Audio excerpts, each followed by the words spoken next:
Bonjour tout le monde.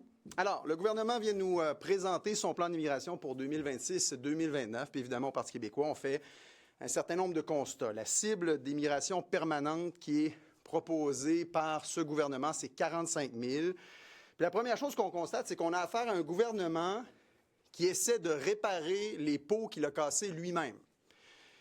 Un gouvernement qui, depuis 2018, a augmenté de façon systématique les seuils d'immigration permanente en ne respectant pas, dans la plupart des cas, ses propres cibles, et qui a augmenté aussi l'immigration temporaire, donc le nombre de résidents non permanents sur le territoire.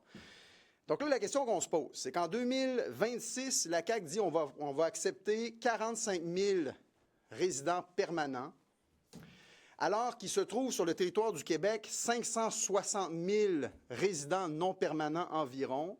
En 2018, on avait un gouvernement, la CAQ, qui disait « nos résidents permanents seront à 40 000 », alors qu'à ce moment-là, on avait à peu près 160 000 résidents non permanents sur le territoire. Donc là, il va falloir nous expliquer de quelle façon on considère dans ce contexte que la capacité d'accueil du Québec est meilleure en 2025-2026 que ce qu'elle était en 2018. Il y a un autre facteur aussi qui est fort important dans l'équation, c'est celui du gouvernement fédéral, qui a annoncé, qui a présenté un plan mardi où on veut, par exemple, dédier certaines sommes pour octroyer la résidence permanente à des personnes qui se trouvent sur le territoire du Québec, environ 55 000, qui sont des personnes protégées, donc qui pourraient devenir des réfugiés, faire partie de nos seuils permanents.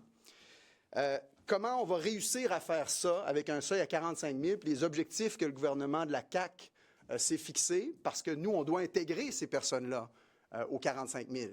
Hein? Puis nous, évidemment, le Parti québécois, on propose autre chose, mais ça ne concorde pas, ça ne fonctionne pas. Si on essaie de faire passer, de donner ce statut de réfugié à 55 000 personnes à coût de 2 000, 3 000 réfugiés reconnus par année dans nos seuils permanents, faites le calcul, là, ça va prendre combien d'années pour pouvoir s'en sortir, parce qu'il y a un goulot d'étranglement. Donc, autre chose que je dirais, c'est on a cette cible-là qui est présentée par le gouvernement de la CAQ. Est-ce qu'ils vont respecter la cible? On pense que c'est une question légitime à se poser, parce que ces dernières années, ça n'a pas été le cas.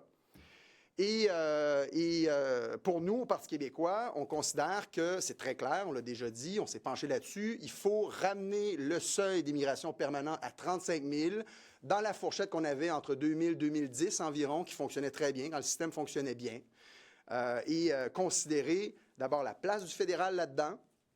Pour nous, c'est la souveraineté si on veut véritablement contrôler notre immigration, puis considérer aussi le fait qu'il y a une augmentation drastique du nombre d'immigrants, nombre de résidents non permanents sur le territoire québécois.